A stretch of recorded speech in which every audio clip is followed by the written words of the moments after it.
அதனால 9வது வீட்டுக்கு அதிபதியானவர் அங்க வர்றதுனால இந்த மாதிரியான காலகட்டங்கள் முதல் 4 மாசத்துல இவருக்கு நல்ல பலன்கள் நடக்கிறது. அது மாதிரி உங்க ராசியில ஜென்மத்துக்கு சுக்கிரன் வர்றார். சுக்கிரன் ஜனவரியில இருக்காங்க. பிப்ரவரி வரைக்கும், பிப்ரவரியில இருந்து உங்களுக்கு 2ஆம் இடத்துல புதனும் சுக்கிரனும் வர்றாங்க. சுக்கிரனை பார்த்தோம்னா உங்க ராசிக்கு 5ஆம் வீட்டுக்கும் தொழில் ஸ்தானத்துக்கும் அதிபதி.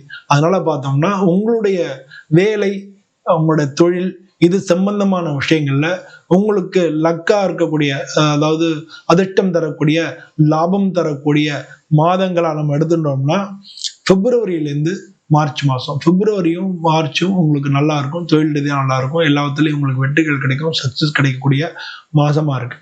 மார்ச் மாசத்துக்கு மேல பார்த்தோம்னா மீன ராசி 3ஆம் வீட்டுல அதோட ஏற்கனவே அங்க சனி பகவான் இருக்கார்.